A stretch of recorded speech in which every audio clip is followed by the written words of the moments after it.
Hello friends, welcome to my KD home tuition. KD home টিউশনের পক্ষ থেকে সবাইকে স্বাগত জানিয়ে শুরু করছি আজকের ভিডিও। দেখো, আজ আমরা ক্লাস 6-এর পরিবেশ ও বিজ্ঞান এই চ্যাপ্টার থেকে যেগুলি পরীক্ষায় আসার মতো গুরুত্বপূর্ণ কোশ্চেনগুলি সম্পর্কে আলোচনা করব। দেখো, প্রথম অধ্যায় পরিবেশ ও জীবজগতের পারস্পরিক নির্ভরতা। এই চ্যাপ্টার থেকে তোমাদের 1 নম্বরের এসএকিউ, 1 নম্বরের এমসিকিউ টাইপ এবং 2 নম্বরের কোশ্চেন হয়, সেগুলি সম্পর্কে আমরা আলোচনা করব। দেখো, প্রথমে 2 নম্বরের একটা দেখো, প্রকৃতির ওপর মানুষ কিভাবে নির্ভরশীল তা লেখো। প্রকৃতির ওপর মানুষ যেভাবে নির্ভরশীল সেগুলি হলো: 1, বেঁচে থাকার জন্য মানুষ প্রকৃতি থেকে অতি অপ্রয়োজনীয় উপাদান অক্সিজেন এবং জল সংগ্রহ করে। 2, খাবারের জন্য মানুষ গাছেদের ওপর সরাসরি এবং পরোক্ষভাবে নির্ভর করে। 3, মানুষ ঘরবাড়ি তৈরির জন্য বিভিন্ন উপকরণ মাটি, বাঁশ, কাঠ ইত্যাদি প্রকৃতি থেকেই নেওয়া হয়। 4, দেখো, মানুষ তার প্রয়োজনীয় পোশাক পরিচ্ছন্নতা তৈরির উপকরণ পায় প্রকৃতি থেকে। 2, দেখো, খাবারের জন্য মানুষ কিভাবে গাছেদের ওপর নির্ভর করে। দেখো, ধান থেকে চাল, গম থেকে আটা, সবুজ শাকসবজি, ফলমূল ইত্যাদি। তারপরেরটা দেখো, জামা কাপড় তৈরি করার জন্য মানুষ কিভাবে গাছেদের ওপর নির্ভর করে। দেখো, তুলো, পাট, শন প্রভৃতি। তারপরে দেখো, এখানে মানুষ ছাড়া অন্যান্য প্রাণীরা কিভাবে খাদ্যের জন্য গাছেদের ওপর নির্ভর করে। দেখো, মৌমাছি, প্রজাপতি প্রভৃতি পতঙ্গ ফুলের মকরন্দ খায়। 2, শুঁয়োপোকা গাছেদের পাতা খায়। 3, কাঠবিড়ালি, বাদুড়, টিয়া পাখি প্রভৃতি প্রাণীরা গাছের ফল খায়। 4, দেখো, পায়রা, চড়ুই, ঘুঘু প্রভৃতি পাখি বীজ বা দানাশস্য খায়। তারপরে কোশ্চেন দেখো, খাদ্য ও বাসস্থান ছাড়া প্রাণীরা কিভাবে গাছেদের ওপর নির্ভর করে। দেখো, 1, ডিম পাড়া, বিভিন্ন পতঙ্গ যেমন প্রজাপতি, মথ গাছের পাতায় ডিম পাড়ে। 2, বিশ্রাম নেওয়া, বাদুড়, শিল্পাঞ্জি প্রভৃতি প্রাণীরা গাছের ডালে বসে বিশ্রাম নেয়। 3, আত্মরক্ষা, গিরগিট, কাঠি পোকা প্রভৃতি প্রাণী গাছেদের বিভিন্ন অংশের আকার ও রং অনুকরণ করে শিকারী প্রাণীদের আক্রমণ থেকে নিজেদের বাঁচায়।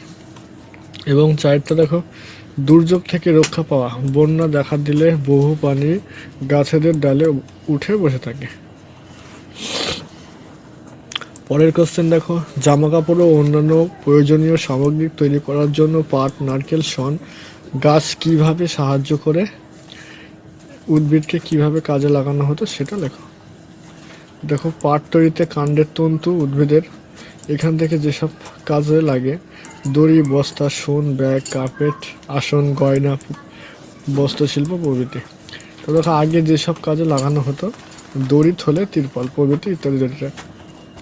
তারপর দেখো, নারকেল, ছোবড়া, দড়ি, পাপোশ, মাদুর, কার্পেট তৈরি হয় এবং আগেও সেই পাপোশ, দড়ি, খসখসি তৈরিতে লাগতো। দেখো, শন, কাণ্ডের তন্তু, কৃত্রিম তন্তু তৈরিতে ও বস্ত্রশিল্পে ব্যবহৃত হতো। বস্ত্রশিল্পে ও কার্পেট তৈরির কাজে লাগানো হতো। তারপর দেখো, এটাও স্টার পরীক্ষা আসার মতো কোশ্চেন। দেখো, রজন কি, এর ব্যবহার লেখো। রজন, পাইন এবং শাল গাছ থেকে যে আঠালো বর্জ্য পদার্থ পাওয়া যায় তাকেই রজন বলে। দেখো, বিভিন্ন ধরনের কাঠের আসবাব, পালিশ, সাবান ও ফিনাইল তৈরি এবং কয়েক প্রকার কসমেটিক তৈরিতে রজন ব্যবহার করা হয়। তারপরে উপক্ষার কি। দেখো, উদ্ভিদের নাইট্রোজেন যুক্ত রেচন পদার্থকে উপক্ষার বলে। যেমন ধুতরা গাছের টারুরেন, চা পাতায় থেইন, সর্পগন্ধা গাছের রেসারপিন ইত্যাদি উপক্ষার। তারপরে দেখো, কুইনাইনের উৎস কি ও কোন কাজে ব্যবহৃত হয়, এটাও স্টার পরীক্ষা আসার মতো। কুইনাইনের উৎস হচ্ছে সিঙ্কোনা গাছের ছাল থেকে। কুইনাইন ম্যালেরিয়া রোগের ওষুধ হিসাবে ব্যবহৃত হয়। দেখো, ম্যালেরিয়া প্রতিষেধকের নাম লেখো এবং এটি কোথা থেকে পাওয়া যায়। ম্যালেরিয়া প্রতিষেধক কুইনাইন, এটা ম্যালেরিয়া রোগে কাজ হয়। কুইনাইন সিঙ্কোনা গাছের ডালের ছাল থেকে পাওয়া যায়। দেখো, আমরা গাছ থেকে পাই এমন 2টি উপক্ষারের নাম, একটা কুইনাইন আর রেসারপিন।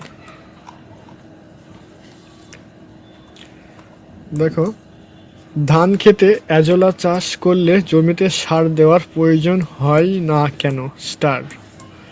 দেখো, এজোলার পাতায় এক ধরনের মিথজীবী ব্যাকটেরিয়া বসবাস করে যারা বাতাসের নাইট্রোজেনকে বেঁধে ফেলতে পারে। ধান খেতে এজোলা পচে গিয়ে মাটির সঙ্গে মিশলে মাটিতে নাইট্রোজেনের পরিমাণ বেড়ে যায়, তাই আলাদা করে জমিতে সার দিতে হয় না। এর কারণে এজোলাকে জীবজ সারারূপে ব্যবহার করা হয়। তারপর দেখো, মিথজীবী কাদের বলে? উদাহরণ দাও। যখন দুই বা তার বেশি জীবে একে অপরকে সাহায্য করে বেঁচে থাকে তখন তাদের মিথজীবী বলে। যেমন ছাড় পোকা এবং পিঁপড়ে হলো মিথজীবী প্রাণী যারা একে অপরকে সাহায্য করে বেঁচে থাকে। তারপর দেখো, মিথজীবিতা কাকে বলে? উদাহরণ দাও। প্রকৃতিতে যে ধরনের সম্পর্কে দুই বা তার বেশি জীব একে অপরকে সাহায্য করে বেঁচে থাকে তাকে মিথজীবী বলে। তারপর দেখো, ভিটামিন কাকে বলে? একটি ভিটামিনের উদাহরণ দাও বা আমাদের চোখ ভালো রাখে।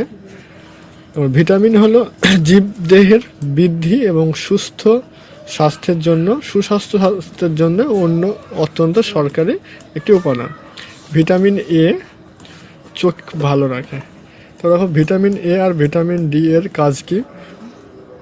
ভিটামিন এর কাজ হলো আমাদের চোখ ভালো রাখতে সাহায্য করে এবং ভিটামিন ডি এর কাজ হলো হাড় এবং দাঁত মজবুত রাখতে সাহায্য করে। তারপর দেখো, গোবক বা গরুর মধ্যে মিথজীবিতার সম্পর্ক লেখো। গরু হেঁটে বেড়ানোর সময় ঘাসের মধ্যে থাকা বিভিন্ন ধরনের পোকামাকড় উড়তে থাকে এবং গোবক ওই উড়ন্ত পোকাদেরকে খেয়ে নিজের দেহকে পুষ্টি করে, বা অন্যদিকে পোকামাকড় গরুর দেহে বসলে গোবক সেইগুলি খেয়ে নিয়ে গরুকে স্বস্তি দেয়। এইভাবে গরু ও গোবকের মধ্যে মিথজীবিতার সম্পর্ক গড়ে ওঠে। দেখো, অতি সংক্ষিপ্ত প্রশ্নের উত্তর দাও। তোমাদের এখান থেকে 1 নম্বরের কোশ্চেন আসে। দেখো, দুটো কোশ্চেন আসবে।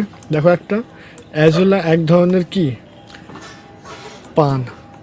এজোলাতে অবস্থিত ব্যাকটেরিয়া বাতাসের ড্যাশকে আবদ্ধ করে, নাইট্রোজেনকে আবদ্ধ করে।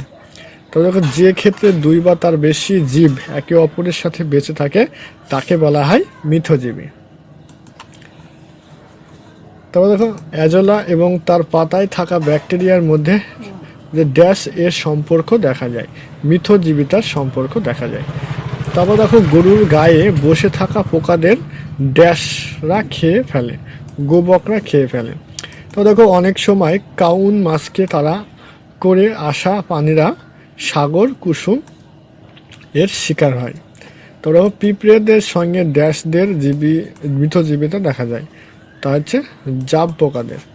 দেখো, জাব পোকাদের শর্করা সমৃদ্ধ বজ্র হানিডিউ নামে পরিচিত। তবে দেখো, ড্যাশ পাওয়ার জন্য পিঁপড়েরা জাব পোকাদের লালন পালন করে খাবার। সন্ন্যাসী, কাঁকড়া এবং সাগর কুসুমের মধ্যে মিথজীবিতা লক্ষ্য করা যায়। তারপর দেখো, সাগর কুসুম তার বিষাক্ত কোষযুক্ত টেন্টাকাল এর সাহায্যে সন্ন্যাসীদের কাঁকড়াকে রক্ষা করে থাকে। তারপর দেখো, যেসব প্রাণীরা অন্য প্রাণীদের খাদ্য হিসেবে গ্রহণ করে তাদেরকে মাংসাশী বলে। দেখো, পরজীবিতা প্রাণীরা লতা পাতা ঘাস ফলমূল খেয়ে বেঁচে থাকে। পরজীবী ও শোষকের মধ্যে ঘটা ক্ষতিকারক সম্পর্ককে পরজীবিতা বলা হয়। তাদের পরজীবী জীবের ওপর নির্ভর করে বাঁচে। স্বর্ণলতা এক প্রকার হচ্ছে পরজীবী উদ্ভিদ। তো উকুন আমাদের মাথায় বাসা বাঁধে এবং রক্ত শোষণ করে।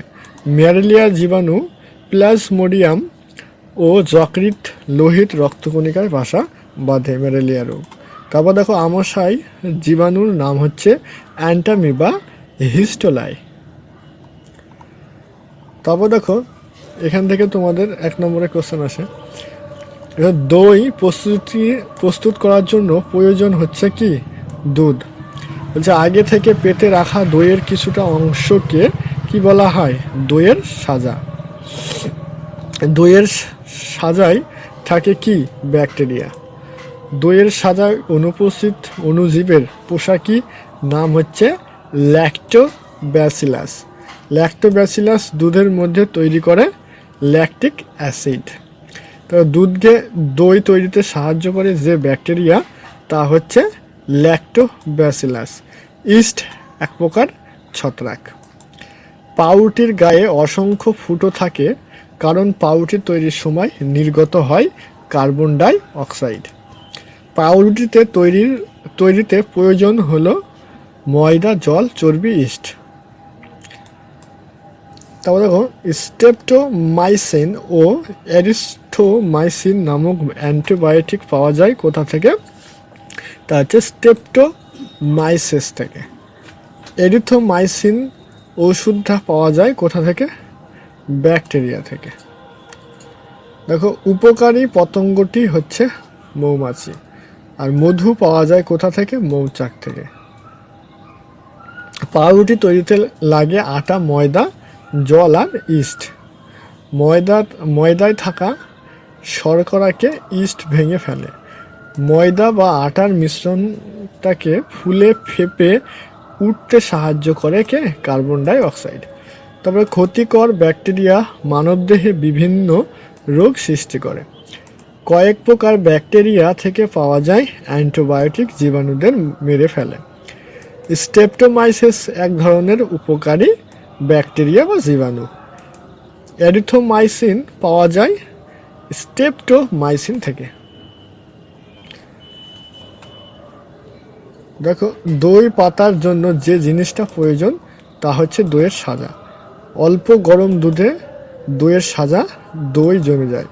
দইয়ের সাজায় উপস্থিত জীবাণুর পোশাকি নাম হচ্ছে ল্যাক্টোব্যাসিলাস। দুধ থেকে দইয়ের পরিবর্তন ঘটাতে সাহায্য করে ল্যাকটিক অ্যাসিড।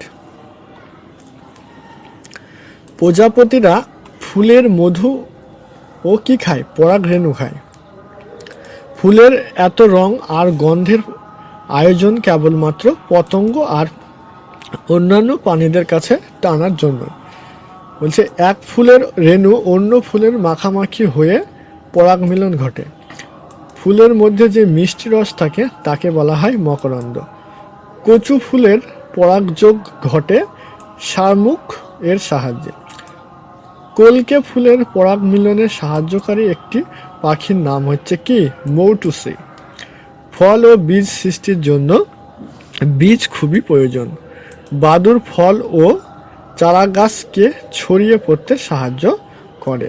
প্রাণীদের মলত্যাগের মাধ্যমে হজম না হওয়া জীবগুলি থেকে কি জন্মায়? চারাগাছ। তারপর দেখো জট আকার এক ধরনের গাছের ফল। আমাদের জামাকাপড় বা অন্যান্য পানি গায়ে লেগে চোর কাটা এক জায়গা থেকে অন্য জায়গায় ছড়িয়ে পড়ে। তারপর দেখো ধান খেতে ড্যাশ অ্যাজেলা পানা চাষ করলে জমিতে আর সার দিতে লাগে না। অ্যাজেলার পাতা এক ধরনের ব্যাকটেরিয়া থাকে যা বাতাসের নাইট্রোজেনকে আবদ্ধ করে। দেখো গাছের বংশবৃদ্ধিতে প্রাণীরা উদ্ভিদকে কিভাবে সাহায্য করে লেখো, অথবা গাছেরা কিভাবে প্রাণীদের উপর নির্ভরশীল তা লেখো। গাছেরা বংশবৃদ্ধিতে প্রাণীরা উদ্ভিদকে বিভিন্নভাবে সাহায্য করে। মৌমাছি, প্রজাপতি প্রভৃতি প্রাণী পরাগমিলনের সাহায্যের মাধ্যমে গাছেদের বংশবৃদ্ধিতে সাহায্য করে। মানুষ বিভিন্ন প্রাণী যেমন বন বিড়াল, বাদর, টিয়া পাখি প্রভৃতি গাছ ও বীজ ফলের বিস্তারে সাহায্য করে। দেখো এখান থেকে তোমাদের 1 নম্বরে আসে কোশ্চেন, 2টি কোশ্চেন আসে, অতি সংক্ষিপ্ত প্রশ্ন উত্তর। দেখো মৌমাছি, পিঁপড়ে, প্রজাপতি, ছোট পাখি প্রভৃতি প্রাণীরা সাহায্য করে কি? পরাগ মিলন ঘটাতে। তো দেখো মৌমাছি ফুলে বসলে তার গায়ে বা পায়ে লেগে যায় কি? পরাগ রেণু। তারপর দেখো পরাগ রেণু পাওয়া যায় কোথা থেকে? ফুল থেকে। মৌমাছি, প্রজাপতি এর এক ফুল থেকে অন্য আর এক ফুলে গিয়ে বসলে তাকে পরাগ মিলন বলে। তারপর দেখো ফুলের রং ও গন্ধে আকৃষ্ট হয় কি? পতঙ্গ। নিজের কোন প্রক্রিয়াটি না ঘটলে ফল উৎপন্ন হবে না? পরাগ মিলন না ঘটলে ফল উৎপন্ন হবে না। ফলের যে অংশে বাদুড় হজম করতে পারে না তা হচ্ছে বীজ। তারপর দেখো চোর কাটা এক ধরনের ঘাস জাতীয় গাছের ফল। দেখো আমাদের পরের চ্যাপ্টার আমাদের চারপাশের ঘটনা সমূহ। এই চ্যাপ্টারের সেম 1 এবং 2 নম্বরের যেগুলি ভেরি ভেরি ইম্পর্টেন্ট পরীক্ষা আসার মতো সেই সব কোশ্চেনগুলি সম্পর্কে আলোচনা করব। দেখো এক একটা একমুখী ঘটনা কাকে বলে? ওই যে কোনো পদার্থের বা বস্তুতে যে পরিবর্তনের ঘটনাগুলি একবার ঘটলে তার আর আগের অবস্থায় ফিরে যাওয়া যায় না সেইগুলিকে একমুখী ঘটনা বলে। যেমন চাল ফুটিয়ে ভাত রান্না করা এবং কয়লা পুড়িয়ে ছাই সৃষ্টি করা। তারপর দেখো উভয়মুখী ঘটনা কাকে বলে? যে কোনো পদার্থের বা বস্তুতে যে পরিমাণে ঘটনাগুলি একবার ঘটলে তাদের আবার আগের অবস্থায় ফিরে পাওয়া যায় না সেই ঘটনাগুলিকে উভয়মুখী বলে। মানে আগের অবস্থায় ফিরে পাওয়া যায় তাকে। যেমন বরফ গলে জল, আবার জল গলে বরফে পরিণত হয়। তারপর দেখো একমুখী ঘটনা দুটি বৈশিষ্ট্য লেখো। যেমন একমুখী ঘটনা সাধারণত দ্রুত গতিতে ঘটে এবং এই প্রকার ঘটনার পদার্থে স্থায়ী পরিবর্তন ঘটে। উভয়মুখী ঘটনার দুটি বৈশিষ্ট্য লেখো। উভয়মুখী ঘটনা সাধারণত ধীর গতিতে সম্পন্ন হয়, যে এই ধরনের ঘটনার ক্ষেত্রে পদার্থের অস্থায়ী পরিবর্তন ঘটে থাকে। তবে পর্যাবৃত্ত ঘটনা বলতে কি বোঝো? Very very star. দেখো রামকৃষ্ণ অনেক বিদ্যালয়ে এসে দেখি এটি একটি সময় অন্তর যে ঘটনা পুনরায় ঘটে তাকে পর্যাবৃত্ত ঘটনা বলে, যেমন দিন থেকে রাত এবং আবার রাত থেকে দিন। তারপরে অপর্যাপ্ত ঘটনা বলতে কি বোঝো? যে ঘটনা কোনো সময়ের নিয়মে ঘটে না তাদের অপর্যাবৃত্ত ঘটনা বলে। যেমন কোনো জায়গায় একদিন ঝড় হলে অন্য কোনো জায়গায় 1 বছর বন্যা হয়। তো দেখো অভিপ্রেত ঘটনা বলতে কি বোঝো? উদাহরণ দাও। যে সমস্ত ঘটনা প্রকৃতি মানুষের ক্ষতি করে সেগুলিকে অভিপ্রেত ঘটনা বলে। যেমন গাছের ফুল ফোটা, বীজ অঙ্কুরি হয়ে নতুন চারা গাছ ইত্যাদি তৈরি। অনভিপ্রেত ঘটনা বলতে কি বোঝো? যে সমস্ত ঘটনা প্রকৃতির বা মানুষের ক্ষতি করে সেগুলিকে বলে। দেখো প্রাকৃতিক ঘটনা কাকে বলে? উদাহরণ দাও। যে সমস্ত ঘটনা প্রকৃতির নিয়মে ঘটছে, যেমন যেখানে মানুষের কোনো হাত নেই, সেগুলোকে প্রাকৃতিক ঘটনা বলে। যেমন দিন রাত্রি হওয়া, বৃষ্টি, ভূমিকম্প ইত্যাদি। তো দেখো মানুষের সৃষ্টি ঘটনা কাকে বলে তা উদাহরণসহ ব্যাখ্যা করো। যেসব ঘটনা মানুষের ঘটায় প্রকৃতির নিয়মে ঘটে না সেগুলিকে মনুষ্য সৃষ্টি ঘটনা বলে। যেমন কীটনাশক ছিটিয়ে কীটপতঙ্গ ধ্বংস করা, বাঁধের অতিরিক্ত জল ছেড়ে বন্যার সৃষ্টি করা। তারপরে দেখো একটা ভেরি ভেরি স্টার কোশ্চেন। দেখো দাবানল কাকে বলে? এটি কি জাতীয়? গাছের ঘাসে মানে গাছে গাছে ঘষা লেগে অথবা বজ্রপাতের কারণে অনেক সময় বনের গাছে আগুন লেগে যায়। এই আগুন ধীরে ধীরে বনের বিশাল আকৃতি নষ্ট হয়ে যায় একে বলে। তবে সার কি? এক প্রকার উদাহরণ দাও। যে পদার্থ জমিতে ব্যবহার করে জমির উর্বরতা বাড়ায় ও ফসলের বৃদ্ধি করা হয় তাকে সার বলে। সার জৈব সার ও অজৈব সারের মধ্যে কাকে বলে? এবং জৈব সার যেমন উদ্ভিদ, প্রাণী দেহের কোনো অংশ, মৃতদেহ কিংবা তাদের বর্জ্য পদার্থ থেকে তৈরি সারকে জৈব সার বলে। আর অজৈব সার হচ্ছে যেসব সার পদার্থে থেকে তৈরি করে, যেমন উদ্ভিদ, প্রাণী ও মৃতদেহ কিংবা বর্জ্য পদার্থ থেকে তৈরি করে অজৈব সার বলে। যেমন অজৈব সার ও রাসায়নিক সারের উদাহরণ দাও। গোবর সার, কম্পোস্ট সার হইল জৈব সারের উদাহরণ। ইউরিয়া ও পটাশ হচ্ছে সারের উদাহরণ। কীটনাশক বলতে কি বোঝায়? উদাহরণ দাও। মানুষ তার সম্পদকে ক্ষতিকর পতঙ্গের হাত থেকে রক্ষা করার জন্য যে সমস্ত রাসায়নিক পদার্থ ব্যবহার করা হয় তাদেরকে কীটনাশক বলে। যেমন উদাহরণ কার্বারিল, ম্যালাথিয়ান। তেমন দ্রুত ও মন্থর ঘটনা কাকে বলে? যেসব ঘটনা কম সময়ে বা তাড়াতাড়ি ঘটে তাদেরকে দ্রুত মন্থর ঘটনা বলে। আবার সেই সব ঘটনা ধীরে ধীরে বা মন্থর গতিতে ঘটতে সেই সময় লাগে তাদেরকে মন্থর ঘটনা বলে। মন্থরের দুটি নাম লেখো। যেমন হচ্ছে শুয়োপোকা থেকে প্রজাপতি, শুয়োপোকা থেকে প্রজাপতি উৎপত্তি এবং আম গাছের মুকুল থেকে আমের ফলন। দেখো তোমাদের সেম সঠিক উত্তর নির্বাচন করে এখান থেকে তোমাদের 1 নম্বরের থেকে 2টো কোশ্চেন আসে। দেখো তোমাদের এই কোশ্চেনগুলো সলভ করে তোমরা পেয়ে যাবে। তো কোন ঘটনাটি একমুখী? মোম গলে যাওয়া না গাছের পাতা হলুদ হয়ে যাওয়া? এটা তো দেখো গাছের পাতা ঝরে যাওয়া এক প্রকার কি? অপর্যাপ্ত ঘটনা। খাবার খেয়ে হজম করা কোন ধরনের পরিবর্তন? এটা হচ্ছে একমুখী পরিবর্তন। তবে কাগজ আগুনে পুড়িয়ে ছাই হয়ে গেলে এটি একটি একমুখী পরিবর্তন ঘটনা। তারপর দেখো হাওয়া দেওয়ার ফলে সাইকেলের টায়ারে আকৃতি পরিবর্তন হয়, এটা হচ্ছে উভয়মুখী ঘটনা। ঘি এর গলে যাওয়া এটি হচ্ছে উভয়মুখী ঘটনা। শুয়োপোকা থেকে প্রজাপতি, এটা হচ্ছে মন্থর ঘটনা। কোন ঘটনা একমুখী? এখানে হচ্ছে দেখো জল জমে বরফ হওয়া না, লোহায় মরছে পোকা একমুখী, কারণ জল থেকে জমে গেলে বরফ হবে না, বরফ থেকে বরফ হবে না। তো দেখো শিলাবৃষ্টি, শিলাগুলি আসলে হচ্ছে এক ধরনের বরফ। তবে কোনটি পর্যাবৃত্ত ঘটনা নয়? এখানে হচ্ছে ঋতু পরিবর্তন, জোয়ার ভাটা, হঠাৎ বন্যা হওয়া। হঠাৎ বন্যা হওয়া এটা হচ্ছে একমুখী পরিবর্তন। ওকে, কোনটি পর্যাবৃত্ত ঘটনা নয়? সেম এখানে ভূমিকম্প। সুনামি এক প্রকার অপর্যাবৃত্ত। প্রদত্ত কোন ঘটনাটি পর্যাবৃত্ত ঘটনা? তা হচ্ছে লিপিয়ার। নিচের কোন অভিপ্রেত ঘটনা? সেটি হচ্ছে বাগান গাছে ফুল ফোটা। দেখো ভূমিকম্প একটি কি অভিপ্রেত ঘটনা। নিচের কোনটি অনভিপ্রেত ঘটনা? তা হচ্ছে দিনে রাত্রি অবস্থা হওয়া, অঙ্গভঙ্গ, মহামারী। ওকে, তাহলে একটি অনভিপ্রেত ঘটনা কি? তা হচ্ছে গাছ বড় হওয়া, গাছের ফল তৈরি করা, গাছ নিয়মিত জল দেওয়া, না গাছ কেটে ফেলা। তীব্র স্বরে মাইক বাজানো হলো, এটা হচ্ছে কি অভিপ্রেত ঘটনা না অনভিপ্রেত ঘটনা? তো এখন নিচের কোনটি অনভিপ্রেত ঘটনা নয়? এখানে যেমন মুরগির ডিম দেওয়া। অভিপ্রেত ঘটনা হলো কি? যেমন বায়ু দূষণ না, শব্দ দূষণ না, বর্জ্য দূষণ না, কুড়ি থেকে ফুল ফোটা। দেখো চারা শিকারীদের হাতে বনের পশুর মৃত্যু, এটা কি মানুষের সৃষ্টি ঘটনা? কীটনাশক স্প্রে করে ফসলের পক্ষে ক্ষতিকারক পোকাগুলিকে মেরে ফেলে, তাছাড়া এটাও সেই সেম মনুষ্য সৃষ্টি ঘটনা। মোটর গাড়ি থেকে কালো ধোঁয়া বের হয়, এটি একটি মনুষ্য সৃষ্টি অনুভূত ঘটনা। তো কোন ঘটনাটি প্রাকৃতিক? তা হচ্ছে ভূমিকম্প হচ্ছে প্রাকৃতিক। একটি মনুষ্য সৃষ্টি ঘটনা হচ্ছে আগুন লাগিয়ে রান্না করা। তো দেখো 26-এরটা একটি মনুষ্য সৃষ্টি অনভিপ্রেত ঘটনা হচ্ছে কি গাছ কাটা।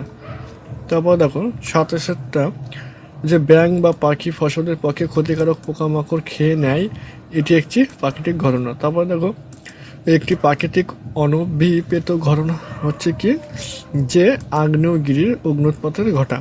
তবে সার হলো গাছের একটি কি যে কৃত্রিম খাদ্য, এক প্রকার রাসায়নিক সার হচ্ছে কি যে ডাই অ্যামোনিয়া। তারপর দেখো কার্বারিল একটি কি রাসায়নিক সার না রাসায়নিক কীটনাশক। তারপর দেখো কয়লার উৎপত্তি ঘটেছে যে ধরনের পরিবর্তনের মাধ্যমে, তা হচ্ছে তাৎক্ষণিক মন্থর পরিবর্তন। তো দেখো হাতে হাত ঘষলে গরম হয়, এটি প্রকৃতপক্ষে কি ঘটনা? এটা একটা হচ্ছে দ্রুত ঘটনা। তো দেখো নিচের যেটি দ্রুত ঘটনা সেটি হচ্ছে কি? সেটি হচ্ছে ফুটন্ত দুধে লেবুর রস মিশিয়ে ছানা কাটানো।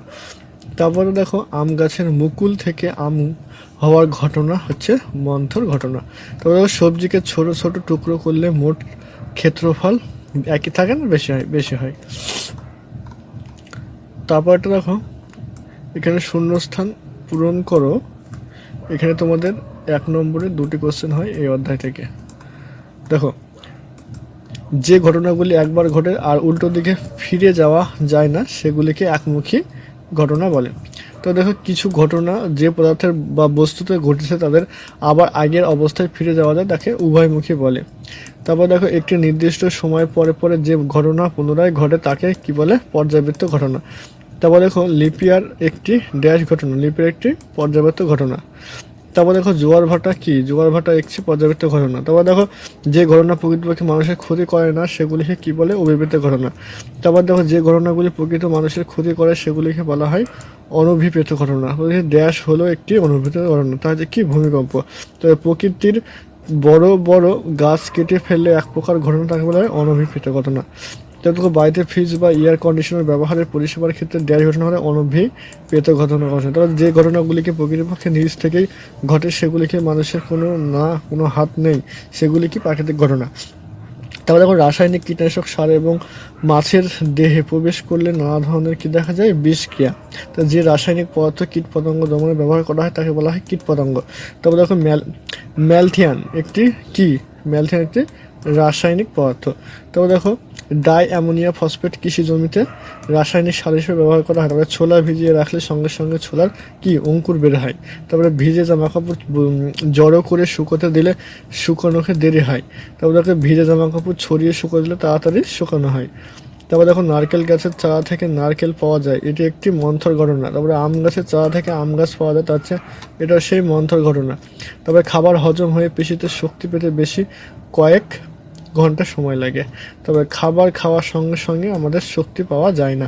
তবে সিমেন্ট তৈরির সময় জিপসাম বা অন্য খনিজের গুঁড়ো ব্যবহার করা হয়। তারপরে বিভিন্ন রাসায়নিক পদার্থকে গুঁড়ো করে নিলে কিংবা দ্রবণে তৈরি করে নিলে তাড়াতাড়ি কি হয়, রাসায়নিক বিক্রিয়া ঘটে। তারপর দেখো কোনো কঠিন পদার্থকে ক্রমশ ভাঙলে তা উপরিতলের ক্ষেত্রে বেড়ে যায়। তারপর দেখো রান্নার সময় তরকারি ছোট করে কাটা হয় যাতে তাড়াতাড়ি সেদ্ধ হয়। তারপরে খাদ্য লবণ ভালো করে চিবিয়ে খেলে পাকস্থলীতে ভালোভাবে হজম হয়। তারপর দেখো কীটনাশক বা ছত্রাকনাশকের কাজ দ্রুত করার জন্য আমরা স্প্রে ব্যবহার করি। তারপর দেখো অতি সংক্ষিপ্ত প্রশ্ন, দেখো এখানে এটা এখানে কি 2 নম্বরের। দেখো ভৌত পরিবর্তন কাকে বলে, উদাহরণ দাও। যে পরিবর্তনে পদার্থের মূল গঠনের কোনো পরিবর্তন ঘটে না, শুধুমাত্র পদার্থের ভৌত বা বাহ্যিক ব্যবস্থার পরিবর্তন ঘটে, সেই পরিবর্তনকেই ভৌত পরিবর্তন বলে। যেমন উদাহরণ, এক টুকরো বরফকে কিছুক্ষণ ঘরের তাপমাত্রায় রাখলে তা গলে জলে পরিণত হয়। জল এবং বরফ উভয় মূল গঠন এক এবং জলকে ঠান্ডা করলে তা আবার বরফে পরিণত করা যায়। এই পরিবর্তন অস্থায়ী, তাই বরফের গলন ভৌত পরিবর্তন। এবার দেখো রাসায়নিক পরিবর্তন কাকে বলে, উদাহরণ দাও। ভেরি ভেরি ইম্পর্টেন্ট কোশ্চেন কিন্তু এ দুটোই, প্রত্যেকটা কোশ্চেন ইম্পর্টেন্ট। তোমরা যদি এই কোশ্চেনগুলো সব ফলো করো তোমরা পরীক্ষায় কমন পেয়ে। দেখো যে পরিবর্তন পদার্থের মূল গঠনের পরিবর্তন হয় এবং পদার্থটি এক বা একাধিক ভিন্ন ধর্মের নতুন পদার্থে পরিণত হয়, সেই পরিবর্তনকে রাসায়নিক পরিবর্তন বলে। উদাহরণ, কয়লা বাতাসে পোড়ালে কার্বন ডাই অক্সাইড গ্যাস উৎপন্ন হয় এবং কিছু ছাই পড়ে থাকে। এই পরিবর্তনের তাপ ও আলো উৎপন্ন হয়। ছাই এবং ওজন কয়লার ওজনের এক নয়।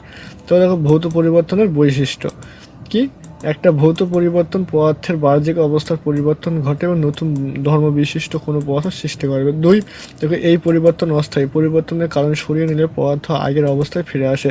3, এই পরিবর্তনে তাপের উদ্ভব এবং শোষণ হতে পারে, আবার নাও হতে পারে। 4, এই পরিবর্তনে পদার্থের ওজন কোনো পরিবর্তন হয় না। তাও রাসায়নিক পরিবর্তনের বৈশিষ্ট্য দেখো, এক রাসায়নিক পদার্থের পরিবর্তন অণুর গঠনের পরিবর্তন ঘটে, নতুন ধর্মবিশিষ্ট পদার্থ সৃষ্টি হয়। এবং 2, এই পরিবর্তন স্থায়ী উৎপন্ন পদার্থ কোনোভাবে আগের মূল্য পদার্থে ফিরিয়ে আনা যায় না। 3, এই পরিবর্তনের ক্ষেত্রে সবসময় তাপের পরিবর্তন ঘটে। 4, এই পরিবর্তনের সময় উৎপন্ন পদার্থের ভর মূল পদার্থের ভরের চেয়ে কম হয়। তারপর দেখো এখানে তোমাদের আছে কি ভৌত পরিবর্তন ও রাসায়নিক পরিবর্তনের মধ্যে পার্থক্য স্টার। কিন্তু দেখো এর সংজ্ঞা, ভৌত পরিবর্তনের সংজ্ঞা, রাসায়নিক পরিবর্তনের সংজ্ঞা। স্থায়ী একটি অস্থায়ী, একটি স্থায়ী। তবে ভরের পরিবর্তন, এর ভরের পরিবর্তন ঘটে না, এর ভরের পরিবর্তন ঘটে। তাপ, এ তাপের শোষণ হতে পারে, আবার না হতে পারে, এ তাপের উদ্ভব শোষণ হবে। মূর্ছা কি, দেখো এটা একটা স্টার্ট কোশ্চেন। লোহায় মরচে পড়া ভৌত পরিবর্তন ও রাসায়নিক পরিবর্তন। তো যোগ কিছু আলোচনা করো। লোহায় মরচে পড়া রাসায়নিক পরিবর্তন, কারণ লোহা চুম্বকের দ্বারা আকৃষ্ট হয় কিন্তু মরচে চুম্বকের দ্বারা আকৃষ্ট হয় না। তারপরে দেখো মরচে ও লোহার ধর্ম একই। দেখো বাড়িতে বিদ্যুৎ না থাকায় সন্ধ্যাবেলায় তুমি মোমবাতি জ্বালিয়ে পড়তে বসলে মোমবাতি পুড়ে যায়, প্রায় শেষ হতে চললো এখনো। তো বলো তো মোমবাতি জ্বলার সময় কি পরিবর্তন ঘটেছে, এর ফলে কি কি বৈশিষ্ট্য লক্ষ্য করা যায়, অথবা মোমবাতির দহনে কি ধরনের পরিবর্তন ব্যাখ্যা করো। দেখো মোমবাতি জ্বালানো হলে একই সঙ্গে ভৌত রাসায়নিক পরিবর্তন ঘটে। বাতাসে মোমের দহনের ফলে মোমের কার্বন ডাই অক্সাইড হাইড্রোজেন বায়ুর অক্সিজেনের সঙ্গে বিক্রিয়া করে কার্বন ডাই অক্সাইড জলীয় বাষ্প উৎপন্ন করে। এদের ধর্ম ও আণবিক গঠন মোমের থেকে আলাদা, অতএব এটি একটি রাসায়নিক পরিবর্তন। রাসায়নিক পরিবর্তন চলাকালীন যে তাপ উৎপন্ন হয় সেই তাপের কিছু মোম গলে গিয়ে তরলে পরিণত হয়। মোমের এই গলন ভৌত রাসায়নিক পরিবর্তন, কারণ এটি কঠিন এবং তরল মোমের রাসায়নিক গঠন একই। তারপর দেখো শিশির কিভাবে তৈরি হয়, ভেরি ভেরি কোশ্চেন, সব ইম্পর্টেন্ট। দেখো শীতের রাতে বাতাসে ঠান্ডা হলে বাতাসে থাকা জলীয় বাষ্প ঠান্ডা হয়ে ঘনীভূত হয় এবং জলের ফোঁটার সৃষ্টি হয়। সেই জলের ফোঁটাগুলি গাছের পাতা, টিনের চাল কিংবা সান বাঁধানো উঠোনে জমে হয়ে তৈরি হয় শিশির। দেখো একটা ছবি দেওয়া আছে। তা দেখো দুধ থেকে দই তৈরি করা হলো, এটা একটি ভৌত পরিবর্তন না রাসায়নিক পরিবর্তন না যৌক্তিক সাহায্য। দেখো দুধ থেকে দই প্রস্তুত করলে দুধের শর্করা জাতীয় পদার্থ রাসায়নিক পরিবর্তন ঘটে, ল্যাকটিক অ্যাসিড উৎপন্ন হয়, ফলে দইয়ের স্বাদ টক হয়। এর পরিবর্তন স্থায়ী, কারণ দইকে আর দুধে পরিণত করা যায় না, তাই এটা রাসায়নিক পরিবর্তন। তো দেখো আচারের ভিনেগার মেশানো হয় কেন, এটাও একটা স্টার। তো দেখো আচারে ভিনেগার মেশালে যেসব জীবাণু আচারে নানা রকম পরিবর্তন ঘটিয়ে আচার নষ্ট করে দেয় তারা আবার বাড়তে পারে না, ফলে আচার বেশি দিন ভালো থাকে, সেই কারণে আচারে ভিনেগার মেশানো হয়। তবে গরুর গাড়ি চাকার লোহার বের পড়ানো হয় কেন, এটাও একটা স্টার, তোমরা দেখে নাও। দেখো এবার তোমাদের 1 নম্বরের শর্ট। দেখো রাসায়নিক পরিবর্তন হলো কি, বরফ গলে যাওয়া, দুধ থেকে দই হওয়া। তো দেখো কোনটি রাসায়নিক পরিবর্তন নয়, এখানে কি প্লাটিনাম তারকে বুনসেন শিখায় ধরলে আলো বেরোয় না। তবে মেঝেতে কিছুটা জল ফেললে রাখলে কিছুক্ষণ পরে দেখা যায় যে জল মিশে গেছে, এরূপ হওয়ার কারণ হচ্ছে এটা একটা ভৌত পরিবর্তন। তবে জলের মধ্যে চিনি নুন গুলে যাওয়া, এটা একটা উভয়ধর্মী পরিবর্তন। তারপর দেখো কাগজ পুড়িয়ে আগুন জ্বালানো, এটা একটা রাসায়নিক পরিবর্তন। রাসায়নিক পরিবর্তনে পদার্থের আগের অবস্থায় ফিরে নেওয়া যায় না, পদার্থের অণুর গঠনের পরিবর্তন হয়। ভৌত পরিবর্তনের একটি উদাহরণ হচ্ছে ফুটবল পাম্প দিয়ে ফোলানো। তা দেখো নিচের কোনটি ভৌত পরিবর্তন, তা হচ্ছে কি বরফ। তো দেখো নিচের কোনটি রাসায়নিক পরিবর্তন ঘটছে, খাবার হজম, এটা। তো দেখো চাল থেকে মুড়ি তৈরি হওয়া, এটা একটা রাসায়নিক পরিবর্তন। তবে ভৌত পরিবর্তনের উদাহরণ হচ্ছে কি মোমের গলন। রাসায়নিক পরিবর্তনের উদাহরণ হচ্ছে স্থায়ী। তো দেখো ভৌত এবং রাসায়নিক উদাহরণ হচ্ছে কি লোহায় থেকে চুম্বক প্রস্তুত করা। তবে পোড়া চুনের কলিচুন পরিবর্তন, এটা একটা রাসায়নিক পরিবর্তন। লেবুর রস গরম দুধের সঙ্গে মেশালে যে পরিবর্তন হয় তা হচ্ছে রাসায়নিক পরিবর্তন। তারপর দেখো লোহা এবং অন্য ধাতু গরম করলে এটি একটি উভয়মুখী পরিবর্তন। একমুখী পরিবর্তনের উদাহরণ হচ্ছে কি গম থেকে আঠা তৈরি করা। মোমবাতির দহনের ফলে কি হয়, মোমবাতির দহনের ফলে দেখো রাসায়নিক পরিবর্তনও হয়, রাসায়নিক পরিবর্তনের ফলে দেখো তোমাদের সিএরটা কি এ ও বি মানে উভয়ই হয়, ঠিক আছে। রাসায়নিক পরিবর্তন হয়, ভৌত পরিবর্তনই হয়। এখানে দেখো শূন্যস্থান পূরণ করো, এখান থেকে সেম তোমাদের একটা কোশ্চেন আছে, যে ঘটনার মূল পদার্থটাকে ফিরে যাওয়া যায় না সেটাকে ভৌত পরিবর্তন বলে। যে পদার্থের মূল গঠন এবং ধর্ম পাল্টে যায় তা হচ্ছে রাসায়নিক পরিবর্তন। ভৌত পরিবর্তন একটি ড্যাশ ধর্ম উভয়মুখী, রাসায়নিক পরিবর্তন হচ্ছে কি একমুখী। জল ফুটে বাষ্পে পরিণত হলো, এটি একটি ভৌত পরিবর্তন। মরচে ধরা একটি রাসায়নিক পরিবর্তন। তারপর দেখো রাসায়নিক পরিবর্তন স্থায়ী কিন্তু ভৌত পরিবর্তন স্থায়ী না। গাছের পাতায় রং পাল্টে যায়, রাসায়নিক পরিবর্তন। রাসায়নিক পরিবর্তনকে এখানে বলছেন দেখো রাসায়নিক পরিবর্তন কিন্তু স্থায়ী হবে থেকে যায়, আর ভৌত পরিবর্তন কি অস্থায়ী। তোমাকে দেখো 9টা এখানে কি বলছে, রাসায়নিক পরিবর্তন তাপের পরিবর্তন ঘটে না। বন্ধ পাত্রের ন্যাপথলিনের বাষ্প হওয়া একটি কি কার্বন ডাই অক্সাইড না, ভৌত পরিবর্তন। ওকে, তারপর দেখো কার্বন ডাই অক্সাইড গ্যাস জলকে ঘোলা করে। জলীয় বাষ্প উপস্থিতি থাকলে অক্সিজেনের অভাবে লোহায় মরচে পড়ে। জীবদেহে সৌরশক্তি রাসায়নিক শক্তিতে সঞ্চিত হয়। জল থেকে বাষ্প তৈরিতে তাপ শক্তির প্রয়োজন হয়। বাতাসের ছোট ছোট জল কণা জড়ো হয়ে শিশির তৈরি হয়। পানীয় জলে হ্যালোজিন ট্যাবলেট মিশিয়ে কিছুক্ষণ রেখে দিলে জীবাণু মরে যায়। তোমাদের সর্বশেষ চ্যাপ্টার মৌলিক ও যৌগিক মিশ্র পদার্থ। এই চ্যাপ্টার থেকে তোমাদের 2 নম্বর এবং 1 নম্বরের যেগুলি ভিআইপি কোশ্চেন মানে ভেরি ভেরি ইম্পর্টেন্ট কোশ্চেন, সেই সব কোশ্চেন সম্পর্কে আমরা আলোচনা করছি। আমাদের ভিডিওটি ভালো হলে তোমরা লাইক কমেন্ট শেয়ার বন্ধুরা সাবস্ক্রাইব করো। দেখো কঠিন পদার্থের বৈশিষ্ট্যগুলি লেখো, গ্যাসীয় পদার্থের বৈশিষ্ট্যগুলি লেখো। দেখো তোমরা এখানে 2 নম্বরের কোশ্চেন আছে, তোমরা এখানে দেখো তোমার বৈশিষ্ট্য 5টা দেওয়া আছে, তোমরা 2টো করে লিখবে। এখানে সেম 2টো করে লিখবে 2 নম্বরের কোশ্চেন যেহেতু। দেখো তরল পদার্থের বৈশিষ্ট্য লেখো, সেম 2টো করে লিখবে, বেশি লেখার দরকার নেই। দেখো গ্যাসীয় পদার্থ কাকে বলে উদাহরণ দাও। সাধারণ অবস্থায় যেসব পদার্থের নির্দিষ্ট আকার বা আয়তন থাকে না তাকে গ্যাসীয় পদার্থ বলে, যেমন হাইড্রোজেন, অক্সিজেন, নাইট্রোজেন ইত্যাদি। দেখো ধাতুর বৈশিষ্ট্যগুলি লেখো, এদের উদাহরণ দাও, ধাতুর 4টি বৈশিষ্ট্য লেখো। দেখো একটা, ধাতুর ওপরে তরলে আলো পড়লে চকচক করে। 2 ধাতুকে আঘাত করলে বিশেষ এক প্রকারের শব্দ উৎপন্ন হয়। 3 ধাতু তাপ ও তড়িতে সুপরিবাহী। 4 ধাতুতে হাতুড়ি দিয়ে পিটিয়ে পাতলা বা লম্বা সরু করে পরিণত করা যায়, যেমন সোনা, রূপা, অ্যালুমিনিয়াম, দস্তা ইত্যাদি। অধাতু কাকে বলে বৈশিষ্ট্য লেখো। দেখো বৈশিষ্ট্য যে কোনো তোমরা 2টি লিখবে, বড় খুব, এগুলো কিন্তু 5 নম্বরের কোশ্চেন, তোমরা 2টো পয়েন্ট দিলেই হবে। দেখো ধাতু অধাতুর পার্থক্য লেখো, ভেরি স্টার কিন্তু তোমাদের এখানে ভৌত অবস্থা, যেমন স্বাভাবিক অবস্থা সাধারণ, কঠিন, পারদ ধাতু, অধাতু স্বাভাবিক অবস্থা, কঠিন এবং গ্যাসীয়, বমিন ইত্যাদি। উজ্জ্বল সাধারণত আলোতে চকচক করে, আর এগুলো হলো সাধারণত আলোতে চকচক করে না, আয়োডিন এবং হিরোতে উজ্জ্বল করে। দেখো ধাতু কাকে বলে উদাহরণ দাও, অধাতু কাকে বলে উদাহরণ দাও। প্রত্যেকটা কোশ্চেন কিন্তু গুরুত্বপূর্ণ। দেখো তোমাদের এবার সঠিক উত্তরটি বেছে নিতে হবে। এখান থেকে তোমাদের 1 নম্বরের 2টি কোশ্চেন আছে। দেখো পদার্থের অবস্থান সাধারণত 3 ধরনের হয়। তবে যে পদার্থের নির্দিষ্ট আকার বা আয়তন আছে তাকে কি বলে, তাকে কঠিন পদার্থ বলে। তো নির্দিষ্ট আকার আছে কিন্তু আয়তন নেই, বা আকার নেই, আয়তন আছে আকার নেই, তাকে গ্যাসীয় পদার্থ বলে। নির্দিষ্ট আকার ও আয়তন নেই, তাকে কি বলে, তরল পদার্থ। লোহা, প্লাস্টিক এগুলি হচ্ছে কঠিন পদার্থ। নিচের কোনটি পিটিয়ে পাত বানানো যায়, যা বল প্রয়োগ করলে বেঁকানো যায়? অ্যালুমিনিয়াম। অধাতু তড়িতে সুপরিবাহী, গ্রাফাইট। তারপর দেখো নিচের কোনটি তাপের সুপরিবাহী? সোনা। একটি একটি ধাতু হলো এখানে একটা দস্তা। বিসমাদ হচ্ছে কি হলো ধাতুই তো হয়, বিসমাদ একটা ধাতু। তারপর দেখো একটি তরল ধাতু, এখানে পারদ, তরল ধাতু। তারপর দেখো নিচের কোনটি তড়িতের বৈশিষ্ট্য? তা হচ্ছে এখানে দেখো ভঙ্কুর হচ্ছে কি তড়িতের বৈশিষ্ট্য। তারপরে নিচের কোনটি পদার্থের ওপর দিয়ে আলো পড়লে চকচক করে? তা হচ্ছে কাঠ, কয়লা। তারপরে আঘাত করলে যে ধাতব শব্দ উৎপন্ন হয় তা হচ্ছে কাঠ, কয়লা। তো নিচের কোনটি তড়িতে সুপরিবাহী নয়? তড়িতে সুপরিবাহী নয় প্লাস্টিক। তারপর দেখো কোনটি অধাতু কিন্তু তাপের সুপরিবাহী? গ্রাফাইট, তাপের সুপরিবাহী।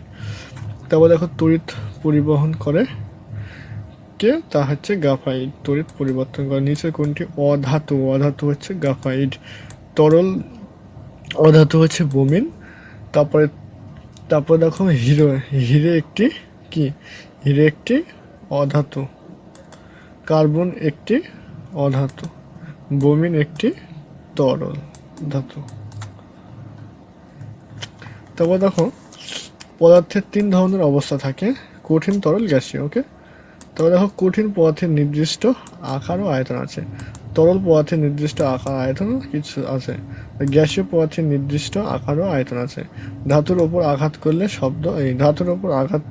করলে ধাতব শব্দ উৎপন্ন হয়।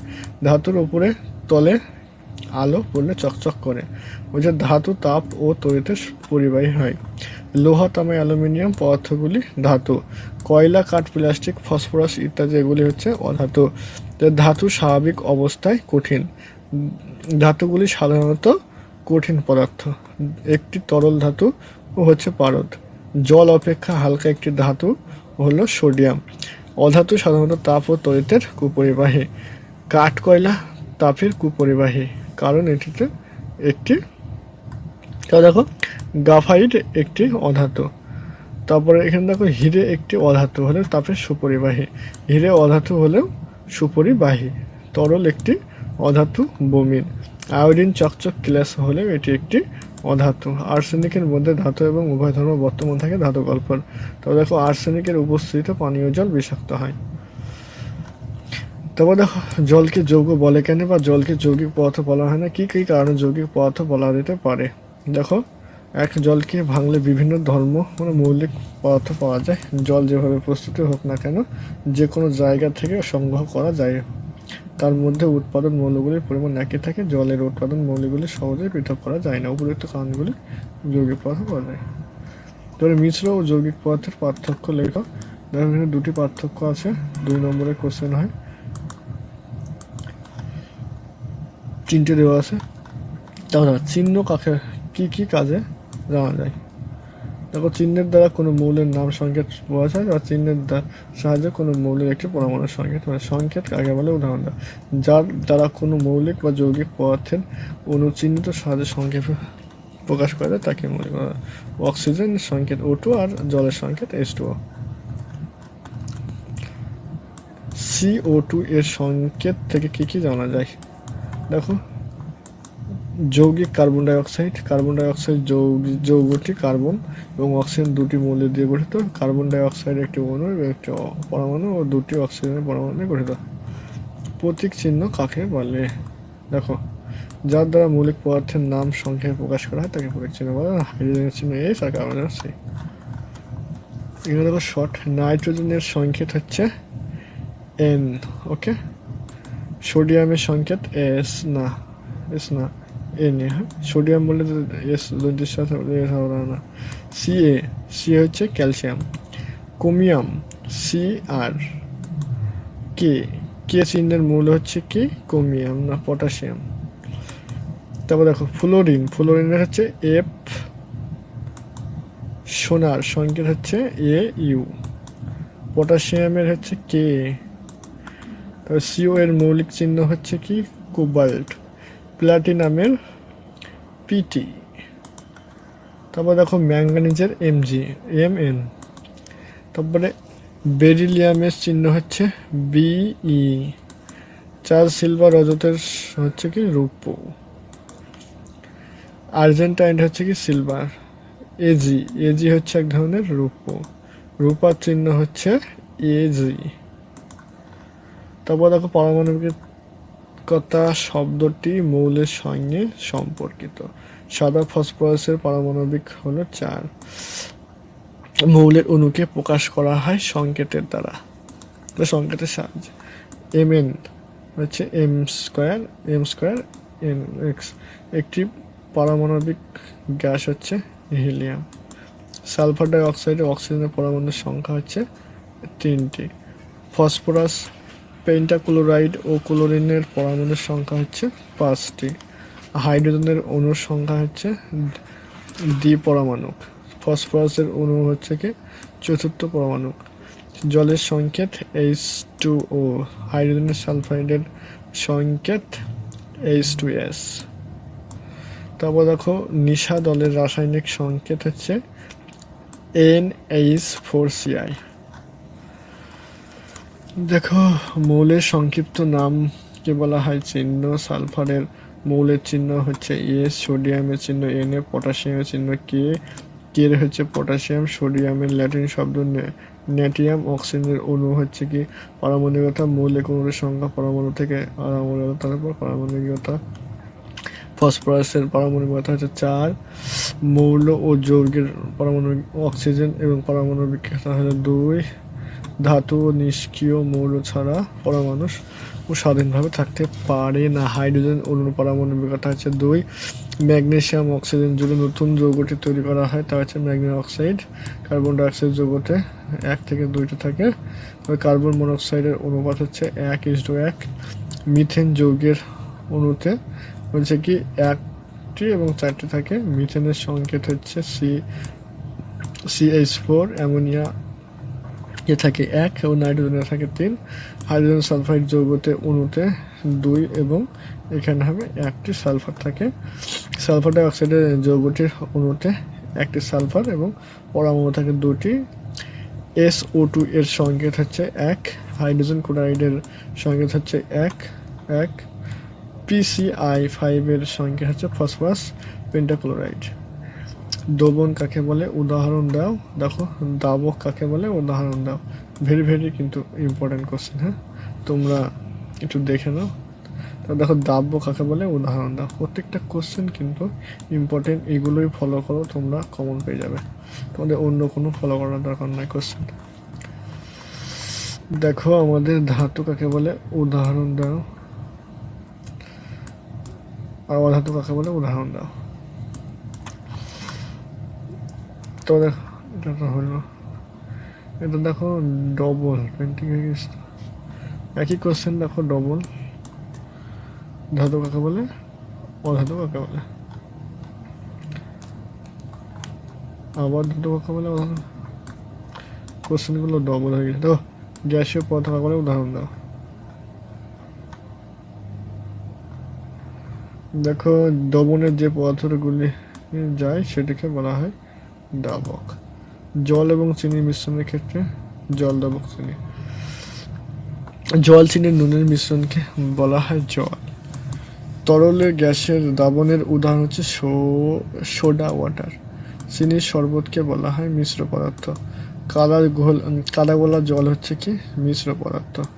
তারপরে ধোয়া জল হচ্ছে কি এক ধরনের কঠিন ও গ্যাসীয় পদার্থ। তারপর দেখো গন্ধক দ্রব্যটি হলো দ্রবীভূত হলো কার্বন সালফাইড। তারপর দেখো তরলে মিশ্রিত কোনো অদ্রাব্য কঠিন পদার্থকে ফিল্টারের কাগজের সাহায্যে ছেঁকে দিলে তা তরলে পরিস্রাবন হয়। তাহলে পরিস্রাবন প্রক্রিয়া ফিল্টারের কাগজ পড়ে থাকা কঠিন পদার্থকে বলা হয় অবশেষ। তরল এবং তার দ্রবীভূত কঠিন বিষয় উত্তপ্ত করলে উৎপাদনগুলি পৃথকভাবে পদ্ধতির নামকরণ হয় গেলে কেলাসন। তারপর দেখো চিনি ও জলের মিশ্রণে চিনি জলকে আলাদা করলে কি পাওয়া যায় কেলাসন পদ্ধতি। মিশ্রণ পদার্থ করানো হয় আতস কাচের সাহায্যে। নিশাদল নামে পরিচিত হচ্ছে NH4CI। কোনটি দ্রবণ থেকে দ্রাব্য সেটা তো কেলাসন পদ্ধতি। তবে চুম্বকের আকর্ষণ করে কোথায় লোহাকে। কাদা গোলা জলকে কোন পদ্ধতিতে পৃথক করা হয় তা হচ্ছে পরিস্রাবন। দেখো এই ছিল আমাদের আজকের ভিডিওটি অনেক বড় হলো, কিন্তু তোমাদের পরিবেশ বিজ্ঞানের প্রত্যেকটা কোশ্চেন কিন্তু আমরা আলোচনা করলাম। আমাদের ভিডিওটি কেমন হলো তোমরা অবশ্যই কমেন্ট করে জানাও, এবং আমাদের চ্যানেলে যারা নতুন তারা আমাদের চ্যানেলটিকে সাবস্ক্রাইব করো এবং বন্ধুদের কাছে বেশি বেশি। আমাদের ভিডিও এখানে শেষ করছি। গুড বাই, সবাই ভালো থেকো।